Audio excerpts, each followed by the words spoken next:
नमस्कार दोस्तों, आपका स्वागत है एक बार फिर से आपके अपने YouTube चैनल पर। दोस्तों, हरियाणा प्रदेश में 2019 में ग्रुप डी के लगभग 18,200 कर्मचारियों को ग्रुप डी में नौकरी प्रदान की गई थी। यानी 2019 में सरकार की तरफ से लगभग 18,200 कर्मचारियों को एक साथ नियुक्ति दी गई थी।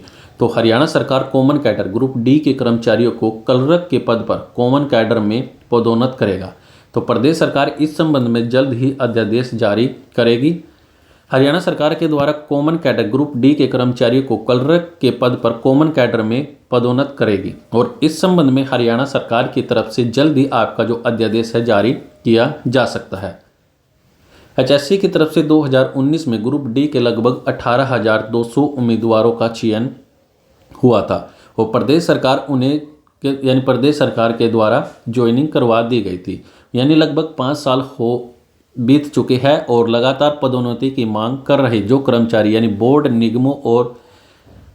और निगमों में नियुक्त हुए थे, उसमें से कुछ की तो पदोन्नति हो चुकी है, मगर जो सरकारी विभाग में नियुक्त है उसमें से एक भी कर्मचारी पदोन्नत नहीं हुआ है। यानी कर्मचारी मुख्यमंत्री नायब सैनी जी और उनके मुख्य प्रधान सचिव राजेश खुल्लर से कई बार गुहार लगा चुके हैं। अब विचार विमर्श के बाद तय हुआ है कि एक ऑनलाइन टेस्ट होगा और यह टेस्ट हार्ट्रॉन के द्वारा लिया जाएगा।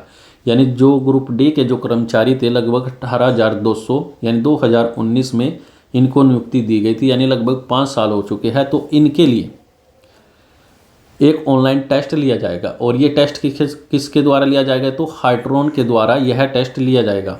यानी जो ग्रुप डी कर्मचारी इस टेस्ट में न्यूनतम अंक प्राप्त करेगा तो वह क्लर्क के पद पर पदोन्नत हो जाएगा, यानी उसकी प्रमोशन कर दी जाएगी। यानी आपका एक टेस्ट लिया जाएगा और ये हार्ट्रॉन की तरफ से होगा, यानी मिनिमम क्वालिफाई होगा जो आपका टेस्ट, उसका जो आपको नंबर बता दिए जाएंगे। यानी आपको कम से कम इतने नंबर तो लेने होंगे तभी आप की जो प्रमोशन है की जाएगी।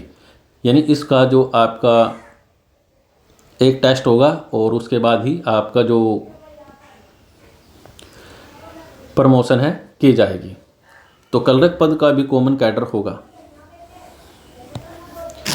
कई वर्षों से हरियाणा सरकार ग्रुप सी का भी कॉमन कैडर बनाना चाहती है, मगर अभी तक यह कॉमन कैडर नहीं बन पाया। अब ग्रुप सी में क्लर्क पदों के लिए कॉमन कैडर बनाने का प्रस्ताव भी विचाराधीन है। यानी इसमें रिक्त पदों में 50% पर सीधी भर्ती होगी, जबकि जो 50% शेष बचेगा तो उसमें ग्रुप डी जो कर्मचारी है उनको शामिल किया जाएगा।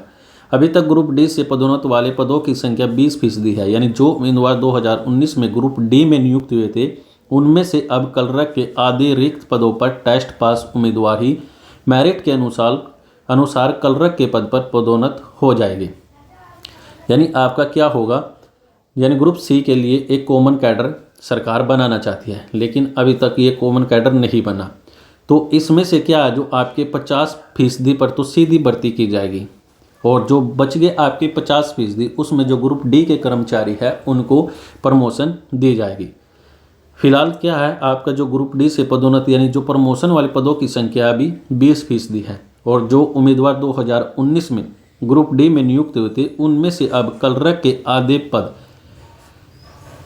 यानी आधे रिक्त पदों पर टेस्ट पास जो कर्मचारी है मेरिट के अनुसार क्लर्क के पद पर प्रमोशन की जाएगी। यानी आपका एक टेस्ट लिया जाएगा और यह टेस्ट किसकी तरफ से, तो हार्ट्रॉन के द्वारा यह टेस्ट लिया जाएगा और आपको न्यूनतम अंक बताए जाएंगे। यानी आपको कम से कम कितने अंक प्राप्त करने होंगे ताकि आपकी प्रमोशन हो सके।